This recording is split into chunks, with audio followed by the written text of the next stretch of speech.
Farm Progress Broadcast presents This Week in Agribusiness, serving America's most essential industry.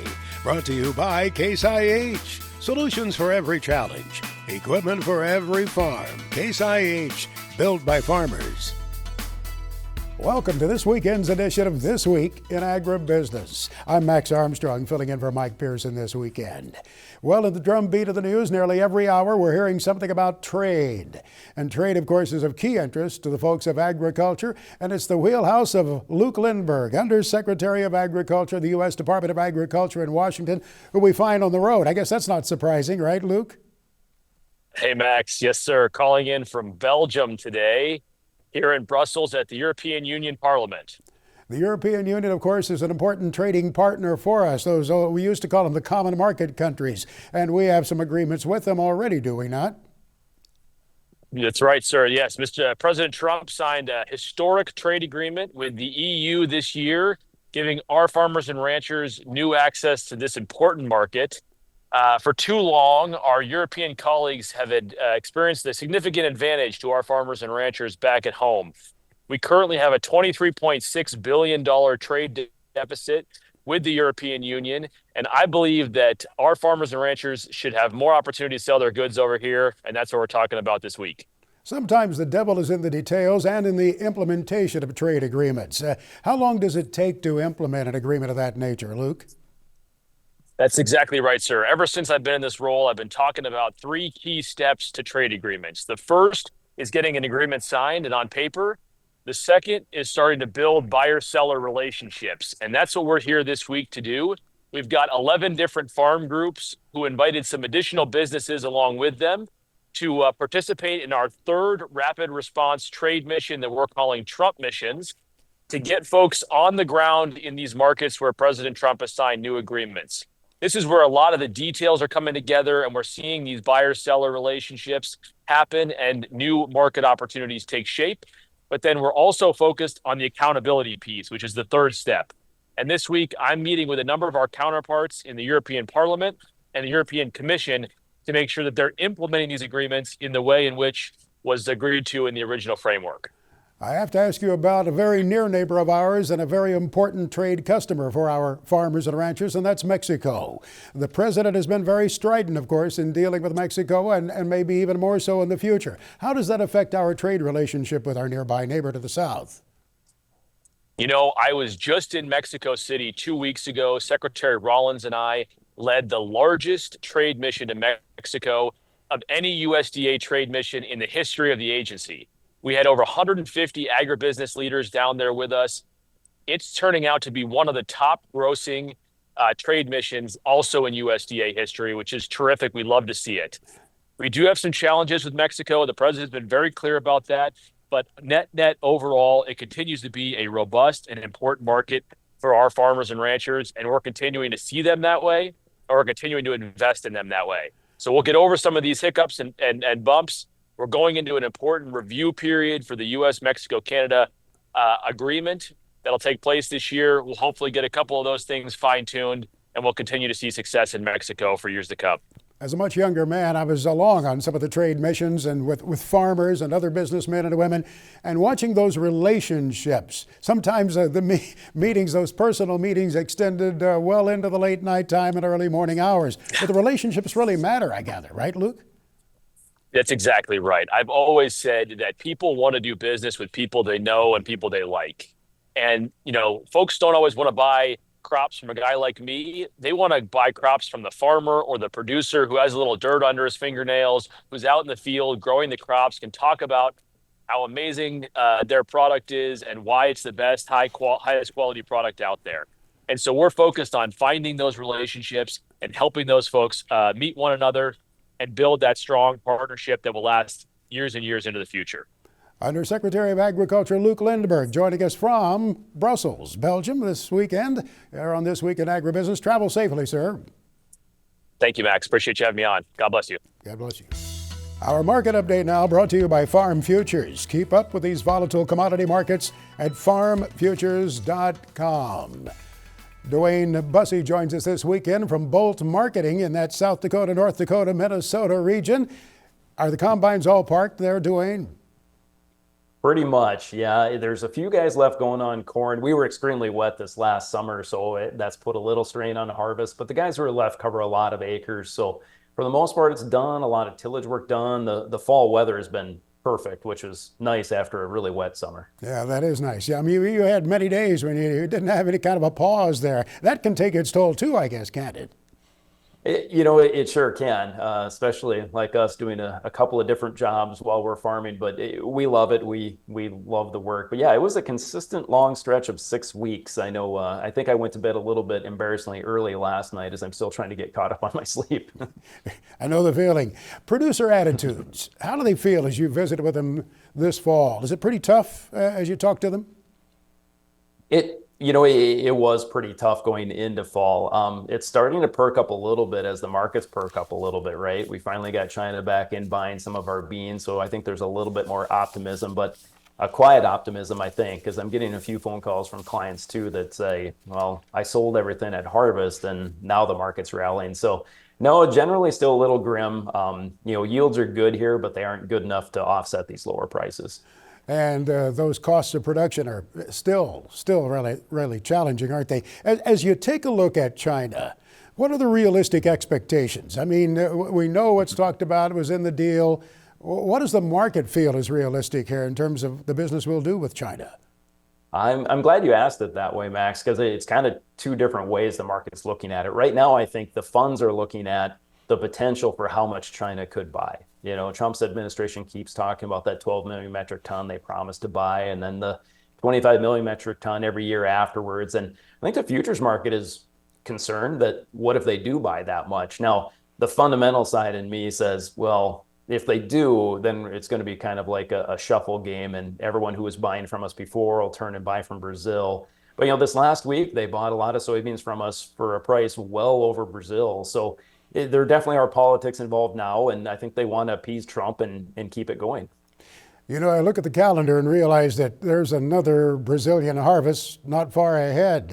That things have to happen quickly, it seems. Time is of the essence, is it not? And they're buying, and as the calendar ticks along, it's going to be maybe a little bit tougher to buy into that feeling that they're going to be coming in for purchases. I think you're absolutely right. I'm a big trade action guy, and the trade action's very bullish. It looks great.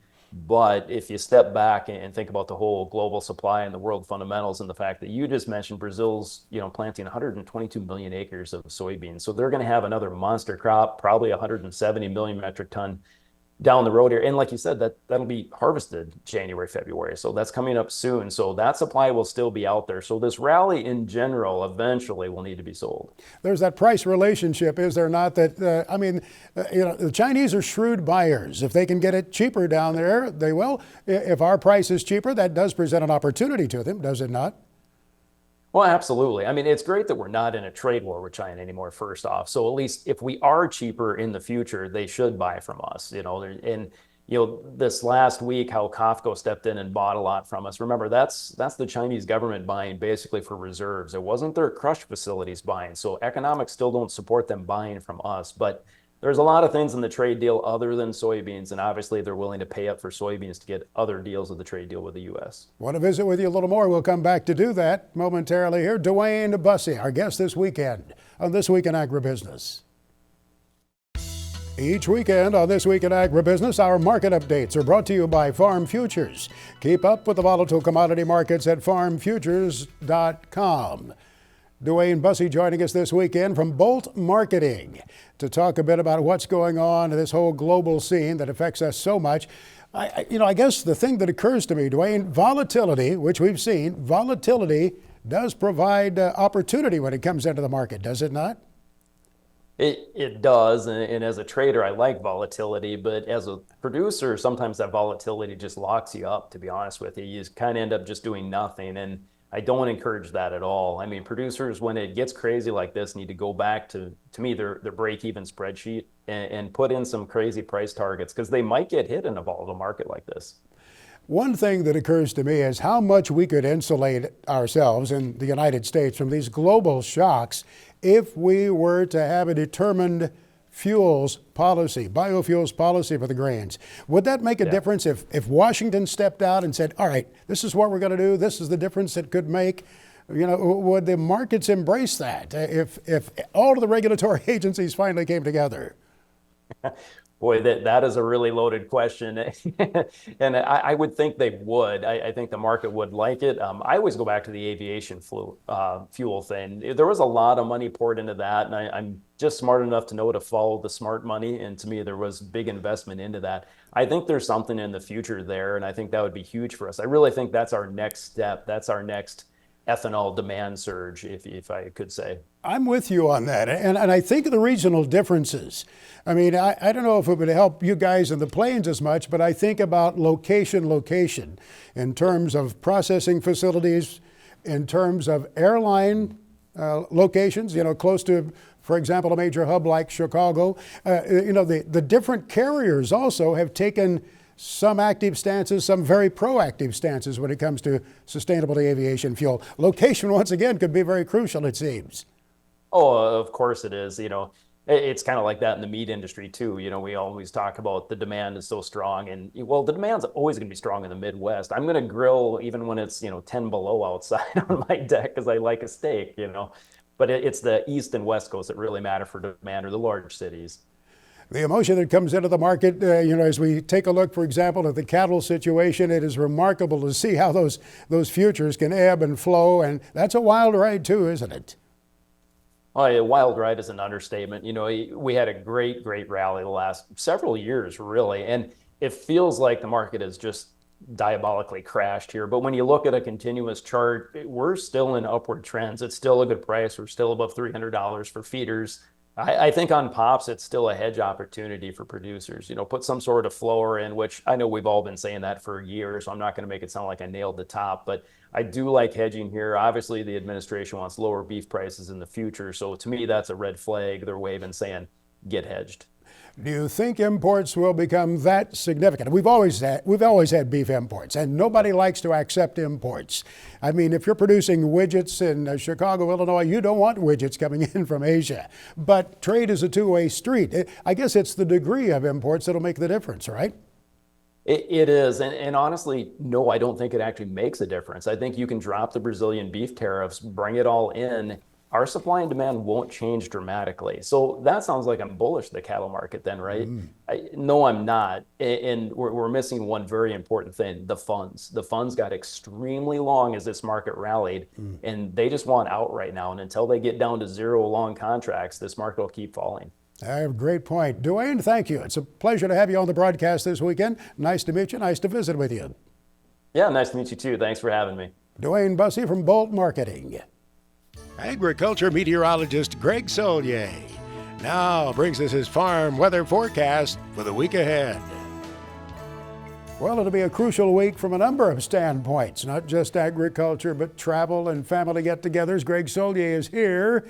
How do you do, sir? Good. Nice to see you once again back in the studio, sir. Thank you. Let's look across the broad swath of the country, starting in the Pacific Northwest. And additional moisture. The atmospheric river has been ebbing and a-flowing and back and forth, but it's that time of the year to get the recharge up process going. And by golly, we're going to try to accomplish that again this week across some of the drier areas of the Corn Belt. But one weather system here out through Big Sky Country heading to the northern plains, a little rain snow mix, no big deal from a travel standpoint there early in the week. With another weather system offshore, we've made some amends in some of the ongoing dryness and drought related issues of the Pacific Northwest. And boy, the summertime season and the fall, those soils were certainly parched and dry. But another system moving its way into the Pacific Northwest, Rogue River Basin, Willamette Valley, and snow levels still relatively high for the time of year. The Canadian chill is just that. No sign of this bodily coming southward for now. We'll get a little rain snow mix across parts of the Dakotas. Apart from that, the moisture season continues on as it ought to be in the Pacific Northwest, and the southern reflection of some of that troughiness and the atmospheric river with time evolving once again. Boy, a foot of rain in some areas of the central valleys of California from the storm system of about a week ago. A little piece of one making its way through the desert southwest, and a warming trend once again across some of those central and southern winter wheat fields. A little more moisture back in the forecast as well. We'll see a little more significant system into the Bay Area, northern and central valleys. Again, high snow levels with the southern extension of this atmospheric river. Nice warm front for now, moving back into the plains, and max temperatures will do that with a smattering of showers and thunderstorms. Kind of a win-win for everyone in the winter wheat belt as we move forward this week. I was watching some of the posts of the past week from ranchers in the northern part of the country. They've really seen the change of the seasons. Well, they have some snow in the week ahead. As you would expect for Thanksgiving, with time we'll get into a little tap of colder Canadian air. Some of these models have been out to lunch and bodily bringing these storms southward and cold air intrusions. As we get deeper into December, that may be a different story, but in the meantime, warmth here, fast-moving ribbon of air up near the Canadian border, and the cold weather holds up towards the Sioux with a nice rain and wet snow system out across the northern and central plains. And if you're looking for some travel issues towards the holiday, well, maybe it's just rainfall across the Mississippi Valley, Ohio Valley, the cold air up towards the Sioux, and a mix of rain and snow across the northern and central plains. But again, winter wheat fields and some of the dry, drought-ridden areas still get some recharge before we get those soils to firm up and lock up good and tight. A change in the weather pattern as well. Out of the southern plains, first an influx of warmth and scattered showers and thunderstorms as we once again improve soil moisture levels across the southern plains, down through the Delta region and across the Gulf Coast. Relatively good shape with the exception of ongoing dryness and drought, but we do get into showers and thunderstorms over the holiday itself into parts of the southeastern plains, so cool off for the desert southwest. Overall, though, Max, it's again a pretty good weather pattern for outdoor work and even holiday get-togethers with the absence of any real cold or winter storms across the plains. Well, scope out the eastern third of the country for us. And of course, it's been a moisture gain over the southern sections of the Corn Belt of late. We had some moisture as well farther to the north across some of these real dry drought areas, east central Illinois into Ohio and the northeast into New England. Here's the cold and snow aspect of the upcoming holiday across that part of the country. Once again, cold air to the north, no sign of it for now coming south. Warm front across the plains in between. Moisture back into play as we head through the holiday and the weekend as well, with showers, maybe a couple of thunderstorms, the cold air for the northeast to New England, a little rain snow mix from the Twin Cities on northward. Over the southeastern part of the country, dry, drought-ridden across the Gulf Coast, parts of the Carolinas, the moisture on through the southern plains. As the week wears on, more moisture here, milder weather across the Carolinas. Shower activity continues to improve the overall dry, drought-ridden pattern across Florida too as the week wears on. Closed captioning this week is brought to you by Farm Progress. Their team of experts reports on innovative solutions and essential information for your farm business. Visit farmprogress.com to stay updated.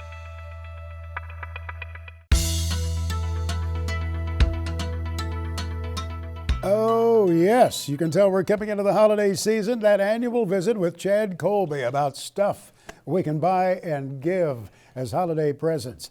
Well, happy Thanksgiving and an advanced Merry Christmas to you, pal, since you brought all the toys. You know what, Max? We got a table full. We got a lot to talk about. You know, there are things that I wouldn't necessarily think about, but you brought along the Prolong Protect product. This is a neat thing to give, actually.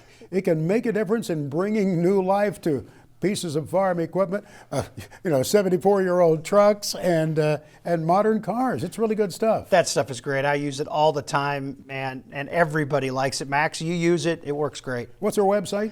If you go to protectsystems.com, you can buy it there. Protectsystems.com. I know how big you are on your Milwaukee tools. I was talking about this with a neighbor the other day. I said, all my stuff's Ryobi, and I need to convert sometime. Well, I think the thing with all the tools, it doesn't matter what ecosystem of tools you have. There's always new stuff. Right in front of you, Max, that's a new compact blower. Oh, man. And you know what? It's one of my favorite things here lately, and it'll make a lot of sense to you why. I use it for the drones. So when they get dusty and dirty, you really don't want to touch them with anything. You can blow it off. I know it's pretty handy in a lot of other applications, too. It sounded so powerful, though. Yeah. It wouldn't damage anything? No, not at all. And it's got different attachments there right in front of you that you can put on it as well. That's something brand new that just came out. A couple things, Max, that these have been my really all-time favorites, and I just had to bring them in, is you take your normal battery, and they make so many great attachments like this, right, where you've got power for your phone, you've got a light if you need it, and then look at this other one. This one here we can all see. It's got a 110 plug on it, which you can imagine with drones in the car with me all the time. This is so nice. You throw a battery on, I can charge batteries. This is just really handy to have in a pickup truck or a tractor cab if you need some big power. It's a power inverter. Then. Yeah, absolutely. It gives you AC right out of there. Yeah, it's really nice. The other thing I want to show you too is these pack outs. And all the manufacturers make these now. These are so handy. You can buy these at any of your favorite tool shop. What do you mean pack outs? So Pack Out's the brand from Milwaukee, and essentially you can mount these black mounts on your wall and then make a whole plethora of different attachments. So you can put these on the whole side of your garage. You can mount all your tools, get them all up off the ground.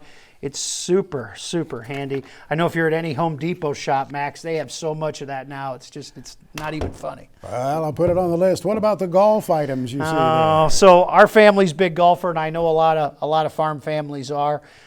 This is really neat. So this is a golf simulator. So essentially, you put this behind you while you're golfing, and it'll give you all the data on where the shot went, how far you hit it, all the spin numbers. And then if you're indoors, you can take this data and actually project it on a screen. Seriously? So you can see the ball in flight, and combine that with a phone, you can get all that data right on your phone. So it works really good in our house. We've got a high school golfer in our house, Max, and he really likes this because he can go practice and really get a good understanding of what it'll do. It's really So a really even great in the tool. cold of winter, you could be out in the shop or out in the garage. Max, and you laugh. I know a practice lot the of swing. farmers that do that. So the other thing I brought from golf, this is just stuff that we use. Golf balls are always a great idea, but rangefinders are really good too. So my wife prefers this one right here. You just turn it on and it tells you how far you are from the hole. I'm a little bit more of a traditionalist, so this is you look through and it'll tell you exactly how far away you are. Those are reasonably priced? Yeah, one would absolutely. imagine? $100 can get you started. Rangefinders vary from $150 to $500. Obviously, when you get up to this, it's That's not so so reasonably it's priced. a little more. It's a little more. A little more money than that. But for what you're getting, it's really neat. So. And balls. I see you have some Oh golf yeah, balls. you always. Stuff a stocking with those. There you go. You can't beat a golf ball. And So. Apple stuff, of course you have it. Oh gosh, yeah. So certainly it's a great time. I think we've talked about this on the tech segment here recently. It's a great time in that ecosystem. Phones just came out. This is actually my wife's new phone. She let me. Ladies and gentlemen, let the record show. I jumped ahead of Chad Colby. I jumped ahead of him in getting a new iPhone. Holy cow. I'm going to have to check the good book for other signs the end is coming. I think what I tell people with phones all the time is I've always upgraded to the newest phone, and I will here soon, there's no question, is when you're 2 years, within 2 years, you're okay. Yeah. You get more than 2 years, I can't stress it to you enough, Max, just go upgrade your phone because you get so much more. You and I were commenting just a minute ago, the quality of the cameras now are exceptional. You don't have to maybe do it every year, but don't get too far behind. The other thing we did just do a story on is tablets, and this is the time to buy the new Pro models of iPads. But there's some real money wrapped up there too. Yeah, right? but it's cyclic. This one's 3 years old. We have to talk about drones. Oh, What's Max, this little thing? Come on, this looks like a Max, toy. I could buy this at the corner. Is that not crazy? dime store. It comes with a little controller just like this. It weighs as much as a Diet Coke. It's got a real camera on it now. Flies for 25 minutes. The quality is exceptional. It's just a fantastic scouting tool. I know a lot of farmers that have been using those for years and just love them. And the big one?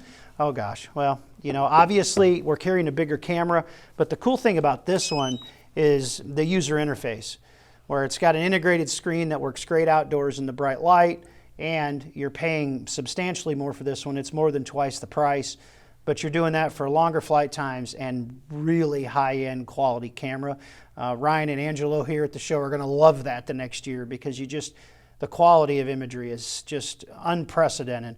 And when you combine that with a controller like this and a screen, you can do all kinds of great things to get some different shots. I almost worry about obsolescence from the day I purchased. I mean, things are changing so much. Thank you again for your annual visit, coming in to share with us some of these things. Are some great things to put on the Christmas shopping list. And if Santa overlooks you, doggone it, buy it for yourself, right? That's right, Max. Appreciate it. Chad Colby joining us here, as he does each weekend with his tech segment on This Week in Agribusiness. There's more coming up on this weekend's edition, so stay right here with us. Farm Progress Broadcast presents This Week in Agribusiness, serving America's most essential industry. Brought to you by Pioneer. Plant with confidence. Plant the #1 corn and soybean seed of the U.S. Pioneer. Welcome back here to this weekend's edition of This Week in Agribusiness. Producers are looking ahead toward 2026 already. Many are booking their seeds, their crop protection chemicals, and talking about the crop. They'll also be thinking about protecting it after it gets stored, or as it gets stored in 2026. John Mays is here with us this weekend to talk about a product called Gravista. John is from Central Life Sciences. How do you do, sir? Good to have you here. Hey, good morning. Thank you for having me. As we look ahead toward 2026 and the producers are putting that crop away, a lot of it goes into storage, to be sure. We're reminded of that looking out across the countryside this fall. That's right. I've been on a crop tour the last week and a half and have seen so many bags in the field that I haven't seen before, ground piles, places where we normally don't see grain being stored. And that creates another layer of problems for growers as they try to manage the old crop and new crop as it comes off. So the grower needs to treat the bin and then treat the grain as it goes in. Is that what your product Gravista does? That's right. And we believe in a proactive grain protection system, a protocol, if you will. And that's anything from pre-spraying the bins and around the bins to actively putting products like Gravista on your grain, whether it's corn, rice, wheat, oats. You can put this product on a lot of crops, and it doesn't matter where you're located in the U.S. We're seeing bugs show up in areas from Montana to Indiana, and growers calling us that normally have never seen problems with bugs. You know, a producer, when they store that grain, sometimes store it outside there, maybe thinking, okay, the threat I'm worried about is the weather. But in fact, they need to be concerned. They may not expect to put it out there for longer than 30 days or so, but depending on the market and their response to it, it gives them more flexibility. Am I correct, John? That's right. And as we look to not only what's happened in 2025, but out to 26, the global market that we operate in as U.S. growers, it complicates things. And a lot of growers need to be able to store their commodities longer. And products like Gravista give them the flexibility to store, knowing that they're not going to have major weight loss from bug damage. And that's what we're talking about here, is the amount of damage. How does the producer acquisition and application of the product work? Very simple. We've got a dry product and a liquid product. So depending on if you have access to water or not, it can be easily applied with a pump system, with the liquid, or we have dry applicators, or you can just, as the old timers used to say, just get a coffee can and sprinkle it on the load as it's being dumped. But flexible application ability and gives the growers peace of mind that they didn't have before. Bugfreegrains.com. Is that the right website? That's correct. Or you could call your local retailer. But if you want more information, please go to Bug Free Grains, and you can learn a lot about the products. We'll put it on the checklist for the next growing season with everything else that needs to be there, too. Thank you, John. Nice to visit with you. Thank you very much. Appreciate it. John Mays joining us here from Central Life Sciences. Agriculture meteorologist Greg Solier returns now with his extended farm weather forecast for the country. We have heard rumors that winter really arrives in December. Well, of course it does. That's when the season comes, but we'll see if Greg confirms that for wintry weather. Let's take a look at this next week, though, and the precip chances. And we have significant moisture, not only across the western and northwestern reaches of the country, back into play for the desert southwest and some of the dry, drought-ridden areas where you want to get that moisture in the ground, harvest and clean up pretty much wrapped up, just worrying about maybe some rutting issues, getting fields ready to go for 2026. And here is a pretty good swath of it as the week wears on. Early in the week over the southern plains, lifting northward across the Corn Belt, 1, maybe as much as 2 inches of rain on top of some of the moisture we picked up last week. So improvement in the works here. With time, parts of the northeastern states will get into that moisture scattered down through Florida, but a significant plume of moisture from the Black Hills into the Pacific Northwest. Pretty much an active weather pattern as you would expect, but Max, in absence of any major winter storms going into the holiday period. Well, let's take a look at the first full week of December. And anything but a December feel. There's cold air on the move, mind you. A little below average west of the Twins, back in the desert southwest valleys of California. Note the low above sharply colder air lurking north of the border. There'll be a gradual transition, but warmth relative to the first week of December from the Board of Trade to the eastern states and down through Florida. That jet stream pattern is troughed across the middle part of the country, that compaction of temperatures, so it's an active one. And as you would expect, some snow in the forecast. The Black Hills into the upper Midwest, up towards the Suez as well. Primarily rain, Ohio Valley into the deep south and southern sections of the Plain States. Above average moisture, too, for the Pacific Northwest. So pretty much a typical winter weather pattern, early winter weather pattern up through the northern reaches of the country. A lot of farm organization meetings taking place. Our friend Mr. Pearson will be out on the speaking circuit actively there. What about the week of December 7th? That lobe of cold air comes into play over the northern reaches of the country. Still a very fast, mostly west to east jet stream pattern. We'll see how that cold air plays out approaching the mid-stretch of the month. Warmth continues on through areas of the deep south and southeastern states. No shortage of moisture. Pacific Northwest, no line farther south into the Great Plains. Border trade on northward up towards the Sioux. Otherwise, moisture appreciated in the Ohio Valley on southward. As we formally wrap up fall, the week of December 14th, how warm? That cold air X's off right to the east and southeast for now. Warmth builds across the western reaches of the country. No shortage of snowfall in the forecast for the upper Midwest down to the Ohio Valley, Mid-Atlantic region, and points on northward. Our Farm Progress Update this weekend brought to you by Brandt Industries. Lead the field with Brandt's lineup of versatile high-speed discs and achieve better results with every pass. Visit brandt.ca for more. Joining us this weekend is a familiar face, a fellow we've known for quite some time, Matt Youngman, events manager with the Farm Progress. How have you been, sir? Have you come back down after your show season? It gets a little quieter for a few weeks, huh? It does. It does. It's good to be with you, Max. It's relaxing to be done with our big shows, and now we're kind of turning the page and looking forward to 2026. Well, as you look ahead toward 2026, I guess it'll be the end of August again. It's that Tuesday, Wednesday, Thursday before Labor Day weekend. Those are the same days that we set aside for the Farm Progress shows. It goes back to Boone in 26, correct? It certainly does, and actually it keys off of Labor Day. So the 2026 dates are as late as they get. They're September 1st, 2nd, and 3rd. So we're, that gives us another kind of gives us an extra week there to get the corn ready to go when we're in Boone, which is a little bit more challenging, but looking forward to it. Should have another successful show this year. We understand you were visiting a big show in Europe, and I was there at Agritechnica many years ago, was impressed with how large it was then. I imagine the footprint is even larger now. Tell us about that show for those who haven't visited. Yeah, it is the world's largest farm show. It's 27 giant buildings full of equipment, and they do a real good job. It's a real professional show. They kind of segment everything, so you can walk into a building and it's just a giant building, maybe dedicated to manure spreaders, or another one that's dedicated to hay tools or forestry, and so it's really specific to whatever kind of agriculture you're looking at. It's in Germany is where it's held, right? Yes, that's exactly right. Hanover, Germany. So it's really easy to get to.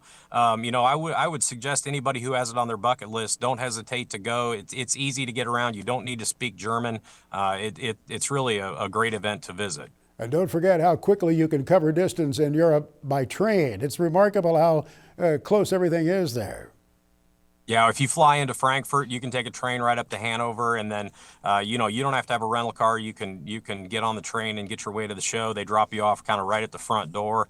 Really easy to traverse and enjoy that show. But you better budget 2 or maybe even 3 days to get around and see the whole thing. They have much smaller farms in Europe. They have very strong, very stringent environmental regulations. Did you pick up on any trends that you saw there that might be coming to the United States sometime? Well, I've been there several times, and it's always cool to see the evolution of things there. Like you say, everything's got a really narrow transport width. And then, they do a lot with tire inflation, onboard tire inflation. They don't really have pickup trucks. So their utility tractors do a lot of the work that we would do with a 3/4 ton truck. So there's a lot of really cool attachments and things that you just wouldn't think of when you go there and you take a look at it. And there's brands that you never heard of that are European specific. And it's really fascinating to walk around there and take a look at how the Europeans view things differently and kind of approach things a little more separately than we do. Well, thank you for visiting with us about it, Matt. We appreciate it. Have a great Thanksgiving season at your place. You too. Thanks a lot, Max. Really appreciate it.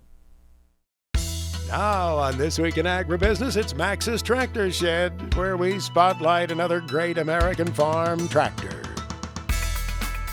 In the shed this weekend, an auger tractor, a heat houser tractor, and we share an old pickup truck with you for a reason. Max's Tractor Shed is brought to you by Lundell Plastics. Go to the website they have and look at the wide array of products they offer to help you on your farm. LundellPlastics.com. Yeah, we're still very much at the grain auger season on many farms. Take a look at this old farm all hooked up to Bill Burnham's auger. They're at Morris, Illinois, and yes, he's got a heat houser on it to keep you nice and toasty, and the windshields on his stay clear. I've noticed they're not all scratched up and dirty. Now, take a look at this old pickup truck, because I'm into looking into the history of vehicles. This truck belongs to Tim Cohorst of Montrose, Illinois, and it's an L120 pickup. It's the series that my one-ton truck was. It's an L130. But Tim's truck was made late in 1952, and it's a reminder of how much International Harvester was doing to contribute to the country back in those days, post-World War era, and coming into the Korean War era too, making a lot of trucks for farms and industries and for Uncle Sam. Mark Stock knows the history of a lot of equipment. Here he is with this week's Big Iron Report. Well, hello, Max. First and foremost, we want to wish everybody a very safe and happy Thanksgiving coming right around the corner. We've got an online auction here on Monday, November the 24th for Kunow Implement Company. They've got locations in DeWitt, Iowa and Preston, Iowa. Case IH dealership selling late model equipment, including 2 Case IH 8250 combines, plus a 2022 year model Case IH 7250 combine, a 2021 Case IH 470 quad track tractor, 2023 year model Case IH Puma 220 sell on Monday, November the 24th.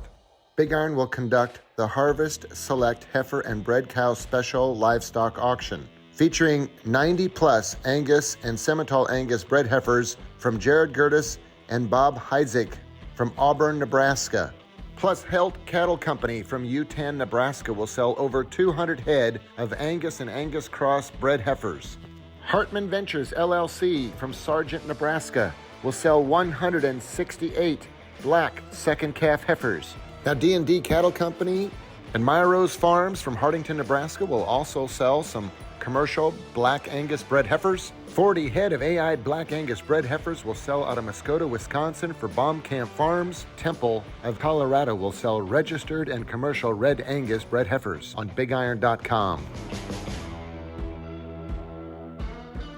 Our tribute to FFA brought to you by Geringhoff. Check out the new XFR 50 Draper with 3 times more flexibility than the closest competitor at Geringhoff.com. Geringhoff, proudly built in the American heartland. We so look forward to these weekly visits with an FFA member to share with you their story. We go to Iowa this week. The state reporter for the Iowa FFA, Hannah Gross, is with us. Hi, Hannah. Hi. Are you at your college at the present time? Where are you? It looks like a dorm room. Yeah, currently I'm at Iowa State University. I'm a freshman studying agricultural education. Ag education. You want to be a teacher, right? Yes, yep. You know, it can provide a long and rewarding career. I have a couple of friends who are retiring after this school year, after decades of making a difference in young people's lives. There's something special about that, isn't there? Yeah, I remember what my ag teacher did for me, and I want to be able to give back the same way. When you tell the story to other FFA members, or maybe those who haven't gotten into FFA, what do you tell them? Why should they be involved?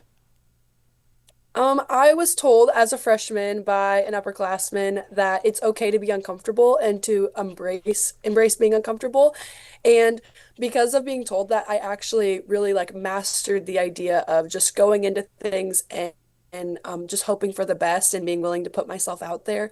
And because of that, I'm in a position like this today where I'm able to give back to so many high schoolers. And I'm really grateful for that upperclassman who told me that. And I hope to teach the same to other people. Have you enjoyed traveling the state as an FFA officer? Oh, yeah. I never thought I would be in the far northwest corner of Iowa, but that was one of the first places I went. It was a very fun trip. I know you're from Amana. That's a well-known community there. And be sure and tell the folks there we said hello. Thank you for joining us here, representing the state of Iowa, State FFA reporter Hannah Gross. Nice to visit with you. Thank you. It will get here so fast, so we want to make sure that you take care of that gift giving that you'll have to get involved in for the holiday season. Chad Colby always has suggestions, and books are always great ideas, aren't they? Max, you and I have been around these books from Lee Clanchard for a long time, and there's just truly nothing like them if you haven't seen them. Lee has Octane Press. OctanePress.com is the website. Not all of them are tractor related. He has some involved in racing, I see. Yeah, he does. He's got all kinds of books. You and I, though, we get attached to the tractor photos and everything else we've got here. And, you know, for a lot of you watching, if you haven't taken a minute to see this, Max, how would you describe the quality in these? Well, Lee's photography is second to none. He is the most superb photographer and, I think, author when it comes to tractors. And they're not all red, by the way. Let the record show he has the book John Deere Evolution. Some of your photographs are in there. Absolutely. Some of my friends have got photos in here. Lee had reached out to me on several of these books. Hey, Chad, do you have any of these photos? Oh, yeah, I've got plenty of photos. His book, Red Tractors, of course, is one of my favorite. In fact, my 560 is pictured in this book. I think it's page 40 in case you want. Yeah, I bent the page down for that, Chad, so you know. And a very new book. He came out with this just before the holidays last year, Snoopy and the Spy. And it's about that tractor that they called Snoopy, you know, or the 2+2. 2+2, absolutely. And it's a great book about the espionage that was taking place. I was proud to write some of the cover comments for that on the dust jacket, as they call it in the industry. OctanePress.com. And, you know, you can always add to my collection if you care to. They're great things to give. Absolutely. Sure. Yeah, I love seeing people's face when they look at these books for the first time. It's awesome. Well, I've always laughed about it with Lee saying, you know, they're so heavy, you have to be careful with them. If you're trying to read that thing in bed, it falls and could crush your face. Yeah, you don't want to buy these at a farm show. You want to have them shipped back home. But they're not a coffee table book at all. They might find a good place there, but you love to read them. You love to look at the pictures, especially in the cold of winter. Oh, yeah, and the Half Century of Progress show book will be appearing as well on Lee's website, OctanePress.com.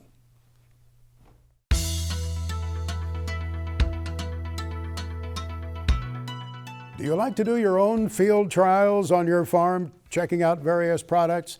Many farmers do. Ben Van Rokel is among them, and he shares the results in the social media. Our Mike Pearson visited with him on the farm at Centerville, Iowa. So I've been working with Syngenta for probably 4 or 5 years, looking at different products like Mirvis Neo, Saltro, and this year they approached me to do a Better Yield is the Better Deal in Action trial, which is basically a 40-acre trial that Syngenta puts on. They want you to test their products against what you do for a herbicide program normally. This year we chose to do that on corn. So my products that I tested from Syngenta this year was Storin as the pre-emergent, then the post-pass was Halix GT, and then our fungicide pass was Mirvis Neo. Well, let's talk about the why. Why do you do this, Ben? What was the advantage of working with Syngenta on the Better Yield is the Better Deal trial? So definitely one of the things that I like to do is to try and test other products. You always think at the end of the year with all the data collection that you can do is that I think I am doing the right thing, but you don't know that you're doing the right thing unless you do test yourself against other products. So then you might have some validation. Getting that validation. So this year, Storin was your pre-emerge. Talk about how that went. Yeah, so pre-emergent, we actually had a little bit of a weather delay in between our two passes.